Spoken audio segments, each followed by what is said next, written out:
বাংলাদেশের viral laptop, বাংলাদেশের জনপ্রিয় ল্যাপটপ G3 G4 আমাদের কাছে দুইটা মডেলই অ্যাভেলেবেল। একটা ল্যাপটপ দেখিয়ে দিব, দুইটা ল্যাপটপের প্রাইস বলে দিব। 100% বডি সেম, শুধু জেনারেশন চেঞ্জ, একটা 6 জেন একটা 7 জেন। যাই হোক, এটি হচ্ছে এইচপি এলিটবুক, এখনো ক্লিন করা হয় নাই। 840G3 Core i5 6 generation, 8GB RAM, 256GB SSD, RAM SSD updatable, 14 inch full HD display, keyboard backlight থাকবে, 1920 1080 রেজুলেশনের ডিসপ্লে থাকবে, ফিঙ্গারপ্রিন্টের সুবিধা থাকবে, 4 ঘন্টার মতো ব্যাটারি ব্যাকআপ দিবে। প্রাইস থাকবে মাত্র 23,000 টাকা। এই ল্যাপটপ আপনি অন্যান্য দোকানে আরো কম পাবেন, কম পাওয়ার যথেষ্ট কারণ আছে।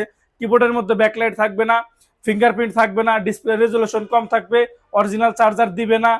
এরপরে আপনারা মানে নানান কারণে আপনারা কম পাবেন। আমার ল্যাপটপে, একটা ল্যাপটপে যা থাকা দরকার সবকিছু আমার ল্যাপটপে আপনারা পাবেন। প্রাইস থাকবে মাত্র 23,000 টাকা। 100% অরিজিনাল চার্জার দিব, কপি প্রমাণিত করতে পারলে আমি 1,000 টাকা করে জরিমানা দিব।